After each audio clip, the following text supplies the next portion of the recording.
So today she's going to be discussing the 5 points of interest, that things that people don't know about human trafficking. Mhm. So take it from there, Kayla. All right. So the first point I have is really just to define what human trafficking is.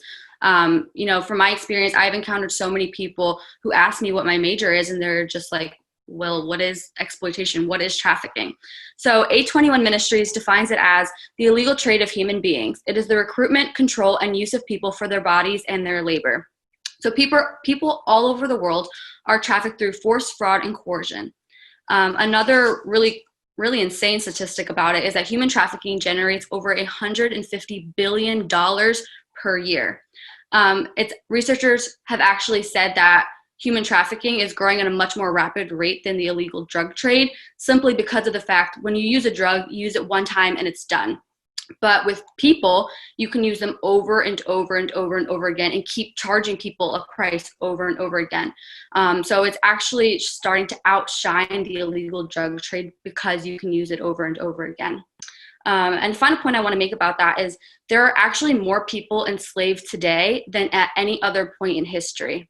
And so that's part of the reason why I'm so passionate about this, is because it is such a huge problem. It's not just overseas, it's here in America too. And I never really heard about it growing up. I went to public high school, at a very large public high school. I never heard about it in school. So I really wanted to go into this field of work because it's such a huge problem, but nobody talks about it. And so part of my passion is to really shed a light on this issue. So the second point I want to make is, what are the types of human trafficking? A lot of people who do know what it is really just think sex trafficking. And yes, that is a huge part of it, but there's also labor trafficking, domestic servitude, and child soldiers. I would say that sex trafficking and labor trafficking are definitely the two most common, but they're not the only types. And I think that's an important distinction to be made. So my next point is, how many people are trafficked? So this is a really hard statistic to come by because obviously in most countries this is not legal. And so it's very secretive. It's on the dark web, things like that. And so it's really hard to get a precise number on this, but it is estimated to be at least 40 million people across the world. So of that, 71% of that is women, which is 28.4 million people. 29% of that is men, which is 11.6 million people. And 25% of that is children, which is 10 million people. And to be honest, that one is too many. And so the fact that there are millions of people across the world that this is happening to really just boggles my mind. Another important thing that I really want to talk to you about is that, a lot of people, when they think sex trafficking, they think of just women. But I really want to say that it happens to men and boys at a really, really high number. I mean, you saw 29% of that is just men, not even including young boys. So I really want to start opening that conversation. Like, this happens to men and boys too. And just to know, aftercare facilities for sex trafficking, a lot of them I would say is for women. But I really think that there needs to be more for men out there too. There's not too many resources for male survivors. And I think that that's something that really needs to change. So my fourth point is labeled demand and normalization. So the reason that sex trafficking, I talk about sex trafficking because that is the largest part of human trafficking. But the reason that it is so huge is because there is a huge demand for it. Without a demand, there wouldn't be a need to supply that demand. And so a reason, I'm talking from an American context, but a reason that the demand is so huge, the music that we listen to, the movies that we watch, and I'm not against music or movies, I love them both personally, but if you really take time to really look at the lyrics of some of even mainstream music, it normalizes animalistic sex. Goodness, so many of the music and movies and TV shows that I love really do portray this normalization of violent sex. Another issue that really supplies this demand is actually the pornography industry. I don't know if you have heard of this whole dispute going on with Exodus Cry and Pornhub, but basically Pornhub is one of the biggest porn suppliers in the world, and Exodus Cry has been working with survivors and exposing Pornhub that they have been allowing uploads of real live rape videos onto their site. That's Yeah. horrendous. I know, it's absolutely, and it's thousands of videos. It's not even like just one or two. And so Exodus Cry has been really fighting them. It's been all over the news saying like, this is not okay. Like people cannot be getting off at someone else's trauma. And so I think since then they have taken down thousands of videos, but I believe that there are still quite a few up that they're still fighting to get taken down. In addition to that, I know researchers have also seen that the search bar at Pornhub oftentimes has some kind of violence involved in that. And so people are looking for violent sex. People are looking for animalistic type sex. The reason that the sex trade is so huge is because nobody's going into it thinking they're going to have intimate, loving sex. They're going into it to unleash their most wild, crazy fantasies. And oftentimes that has to do with violence. And so we had these men, women, boys, and girls all over the world, including here in America, that are constantly just being violently raped, having sex in violent ways. And it's not consensual. I mean, a lot of these people that are in this trade are, they don't have a way out. They don't have a way of escape. For some people, this is the only way that they can provide financially for their family, and they feel so stuck. And so I think the first point of action is really just not allowing, recognizing the normalization, recognizing that in your life and taking that out and bringing that awareness to other people as well. So the fifth point I have is re-victimization. So when I got to Moody, I was thinking, once people are rescued from this industry, they'll be happy and it'll be great. You give them the right counseling and trauma help, and everything's going to be fine. I had my first class ever in human trafficking, and that totally shattered that ideology for me. I remember sitting in class and my teacher was just telling me that, most of the time when girls in particular are rescued from this trade, it's really hard for them to stay out of it. Most of the time, if they don't have the right amount of care, the right amount of support, they will go right back into it. And I just remember thinking, why would they want to do that? People fight so hard to take them out. Why would they want to go back into that? But I realized that, and we'll talk a little bit more about this later, but there's such a connection and a need to provide that oftentimes when people are taken out of that life, they don't have any resources to provide for their families, provide for themselves, provide for their loved ones. Most of the time, these women and men and children haven't finished high school, so they don't have much education to go off of. They feel a lot of times, I've worked personally with survivors myself, and I've been told that they feel so unworthy to even have a minimum wage job, even at McDonald's or something. They just don't feel that they deserve that because they feel so guilty for what they have encountered in their life. So it's really sad to hear that. And so it's really important to give survivors the proper care that they need. Otherwise, it's so easy for them to fall back into re-victimization. Some other things that lead to re-victimization is, like I said, the lack of support. A lot of the times they're very fearful of their pimp. One girl that I specifically worked with, she was telling me that she has been on the run from her perpetrator for over a year. And this is a reality for a lot of people who are out of the sex industry. They're living in fear each day that they're going to be caught by their pimp again. Unemployment that we've already talked about, trauma from everything that they've endured.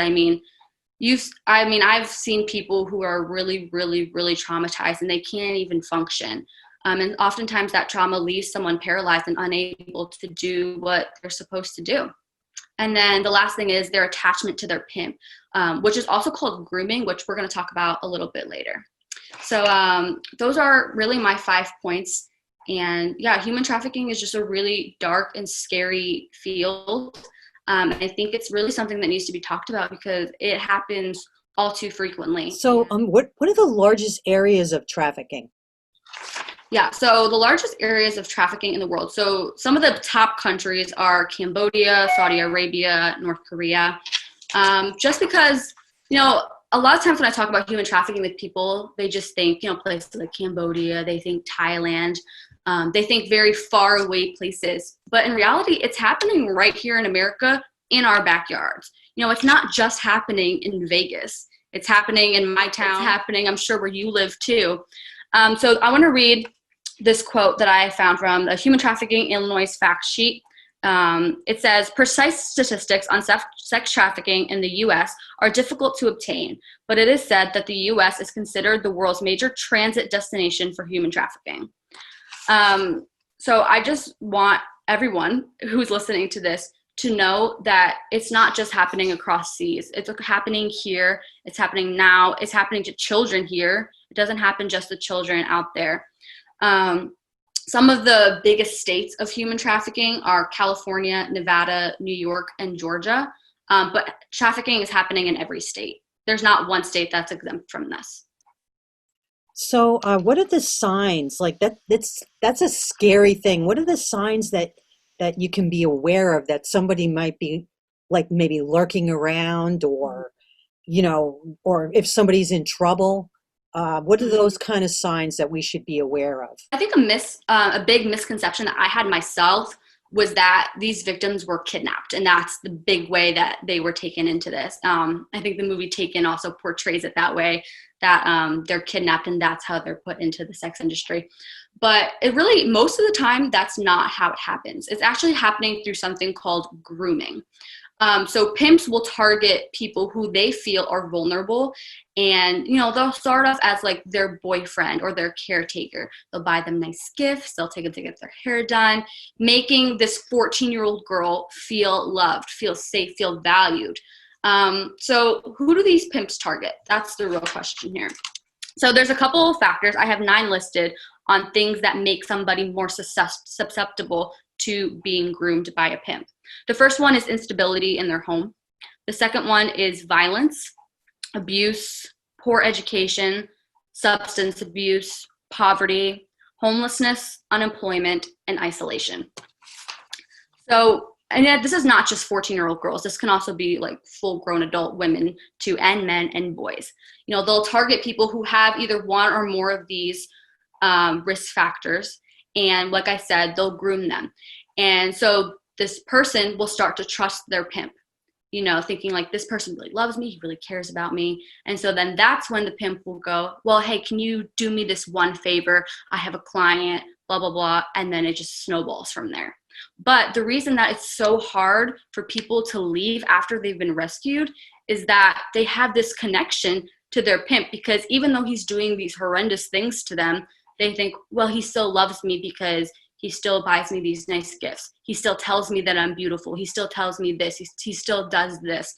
And it's just this really, really toxic thing that happens. The first thing you can do is what signs. If you know somebody who has one or more of these risk factors, the first thing I would do is to educate them on what human trafficking is and make them aware. Because I feel like so many people around the states are just not aware of what it is, especially young girls and young boys. I mean, I didn't learn what human trafficking was until I was 16, I think. And most of the young girls that are trafficked are right around that age, like 14, even younger. I think there's been studies as young as 6 months old. So it's absolutely ridiculous. So the first thing is education. Educating in public schools, private schools, churches even. I mean, people need to know, especially young kids. They need to know what this is and how real it is. The next thing, if you see something suspicious, like, for example, in the healthcare system specifically, what you'll see an older man with like a young kid, and they'll be doing all the talking. The kid will not say anything. And if the kid tries to say anything, the older gentleman or even the older women would kind of shut them down and say, like, don't talk. So that's a big sign, is when the person is not able to talk. And so what you should do there's a human trafficking national hotline that you can call. You can also call your local law enforcement, your local police station, and they can really handle it from there. But I would just keep an eye out for that. Even like, trust your gut. I mean, I feel like most people really know when something isn't right. Trust your gut, and really follow through with that. Can you leave us with a little something that you would like to tell people?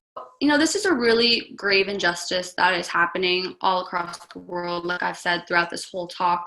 But I really believe that our job as Christ followers is to fight against the injustices of the world. Now, that doesn't mean, you have to major in what I'm majoring in, do exactly what I'm doing, but even small things like educate your family, educate your friends. That's a huge, huge step into this work is just education, letting people know what's going on. A21 Ministries is one of them, Destiny Rescue's another. There's so many, like do your research, get plugged in with one of them. I mean, there's so much you can do. A huge part of this is, like I said, we're Christ followers. Our job is to fight for the voiceless, being a voice for someone who can't speak for themselves. And I think that's a beautiful thing that the church has, is that that's part of our call as being Christians, and we can show Christ's love through that. We can actually be the hands and feet of Christ by fighting this fight, and I think that's such a beautiful and amazing thing that we get to be a part of, and I think we should be a part of it. Kayla, thank you so much for joining us today. Thank you. You're welcome. Thank you for having me. For more information, contact the National Human Trafficking Hotline.